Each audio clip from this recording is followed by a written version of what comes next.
আসসালামু আলাইকুম। একটা জিনিস কি জানেন, কারো সফলতা যখন আসে তখন তার যে কত বাধা আসে এটা মানে মানে কল্পনার বাহিরে। কারণ কি জানেন, আমি গত কয়েকদিন আগে ময়মনসিংহ হসপিটালে গেছিলাম। সেই হসপিটালে আমার মামাতো বোন ভর্তি ছিল। তো সেই হসপিটালে গিয়া মানে ঘুরতাছি হঠাৎ করে দেখি যে হায়াতুল্লাহ ভাই ফুলপুরে, ওই যে বান্দরের ভিডিও করে যে ভাইরাল হইলো, ওই হায়াতুল্লাহ ভাই। তো সেই হায়াতুল্লাহ ভাইয়ের সাথে কিছু ভিডিও করলাম, ছবি তুললাম, বুঝছেন, কিছু ভিডিও করলাম, ছবি তুললাম। তো সেই ভিডিওগুলো আবার আমি আপলোড করলাম। তো সবগুলা ভিডিওর মধ্যে একটা ভিডিও খুব ভাইরাল হয়ে গেছে, মানে অনেক ভিউ হয়ে গেছে, লাখের উপরে। তো সেই ভিডিওর ভিতরে যে কমেন্টগুলো আপনার আসছে, কমেন্ট আসছে প্রায় 150-র মতো। কমেন্টগুলা মানে সবটাই পজিটিভ, একদম দু একটা দেখলাম একটু নেগেটিভ কমেন্ট, মানে অত খারাপ কমেন্ট না, মোটামুটি নেগেটিভ আর কি। তো আমার কথা হইলো যে ওগুলারে আমি চিনি না, যারা ওই নেগেটিভ কমেন্টগুলো করছে দু একটা, ওগুলারে আমি চিনি না।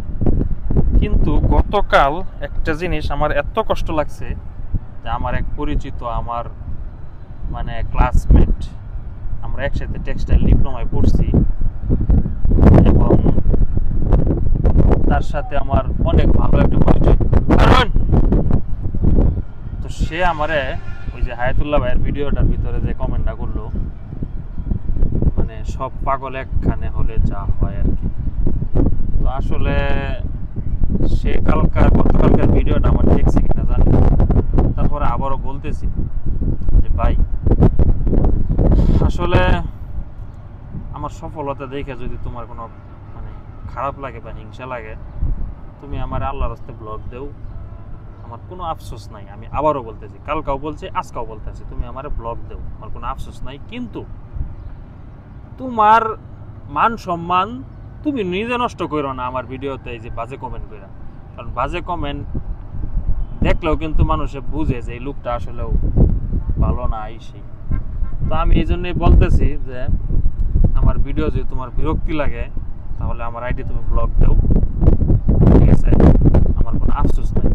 কিন্তু বাজে কমেন্ট করে নিজের ইমেজ নিজে নষ্ট করবা না, এটা আমার একটা রিকোয়েস্ট, ঠিক আছে। তুমি আমারে বলতে পারতাম মেসেঞ্জারে, এই বেটা এটা কি পাগল ছাগল, কিন্তু তুমি কমেন্ট যে করছো ওটা তো একটা পাবলিক, সবাই দেখতেছে, পাবলিক যে সবাই দেখতেছে, সেটা কিন্তু তোমার একটা মান সম্মান ক্ষুণ্ণ হইতেছে।